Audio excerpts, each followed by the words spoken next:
My name is Hossam Ouf.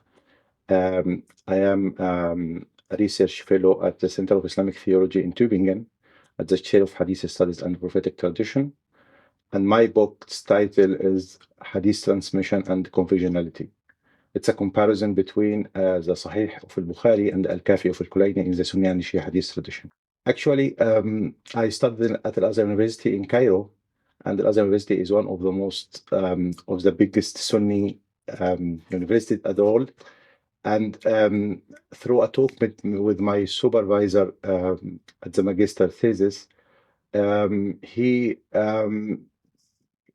through the discussion with him, he said, "Do you think you can write something about Sunni and Shia Hadith?" And I came to the idea to make this comparison. At the beginning, I tried to read more and more in the Shia Hadith tradition. But after that, I said, okay, I have to limit the topic a little bit. And I came to the comparison between Al-Bukhari and Al-Kulayni. The idea was at the beginning to compare between the canonization of Al-Bukhari and of Al-Kulayni. But after that, I tried to limit it more. And I came to the idea of conversionality of both of them. And then I began to research this topic. The main argument of the book, it is which role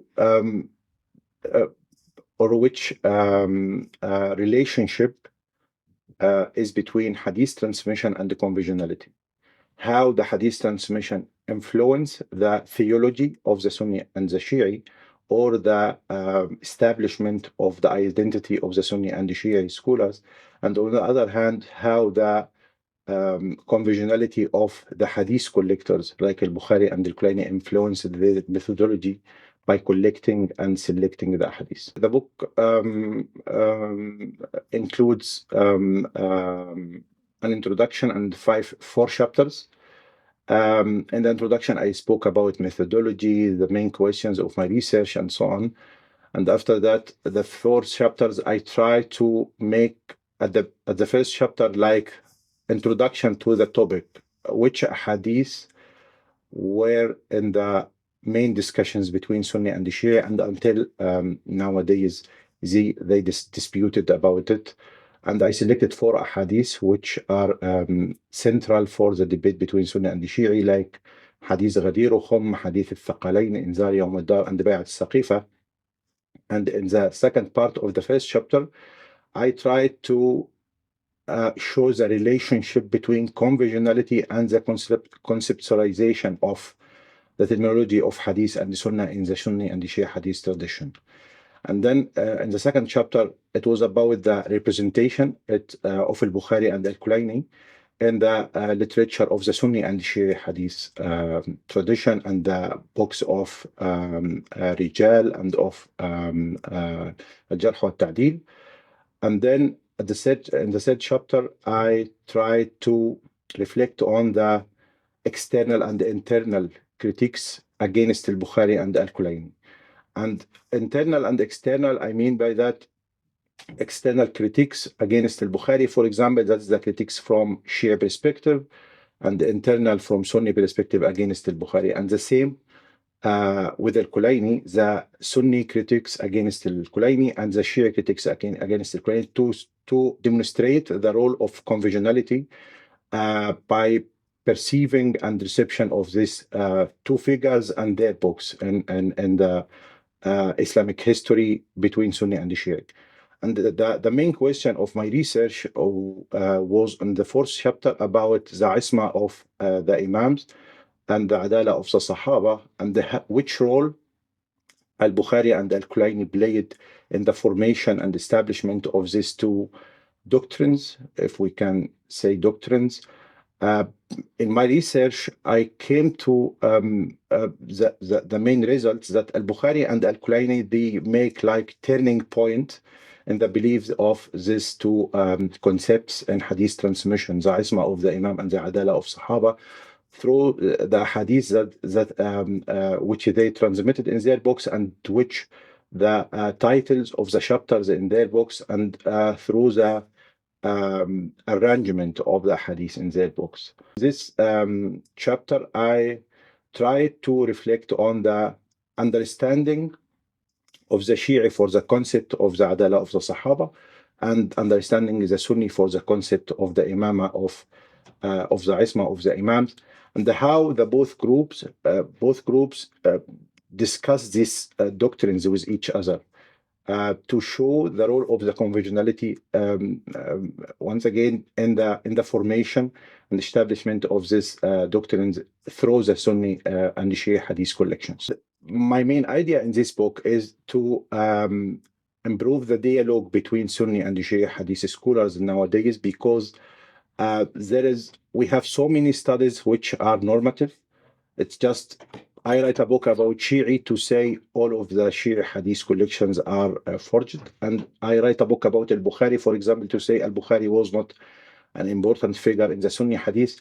This normative judgmental research, it's not helpful for the dialogue for the Islamic ecumenism, actually. And therefore, I try to write this book as a Sunni and as a Shi'i on the other side, to understand al-Kulaynī through the ideas and the hadith of al-Kulaynī, and to understand al-Bukhari through the hadith and the ideas of al-Bukhari. Therefore, I try to do my research in a descriptive way and not in normative way. And the main aim of the book in the German context, because I wrote my PhD in German, after establishment of Islamic theology in Germany in 2011, the aim of Islamic theology is to qualify Islam teachers and imams in Germany. And therefore, I found it's necessary to bring the biggest two groups in Islam together in dialogue through the understanding of each other. And the hadith as a main resource in Islamic theology, in Sunni and Shia hadith theology, played and is still playing a very big role in this conversation with each other. And I found through my research that there are so many similarities between the methodologies, the concepts, even the hadith texts in both of them. If I compare the mutun of al-Bukhari and the mutun of al-Kulayni, you will find so many similarities on both sides, but the isnad is different because the concept of transmission was different. But that is not the biggest problem. The main benefit from this research to build a bridge between both sides, and to find the material for the teacher in the school and the imam to make this dialogue, even though it's not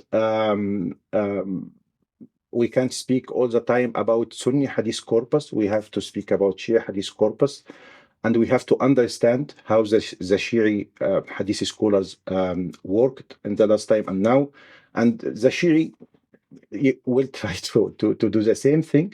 And therefore, I understand my book not just as the solution for the problem, but at the beginning for the idea of ecumenism in Islamic theology. I'm working now on the project in Tübingen on the problematic hadith and the hermeneutics.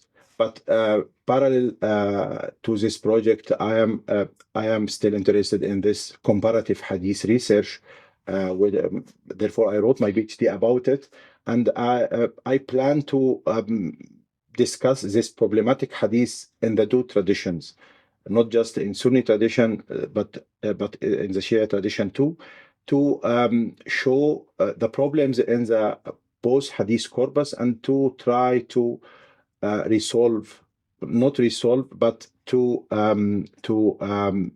deliver something what can help us to avoid this problematic understanding of some hadith in both traditions.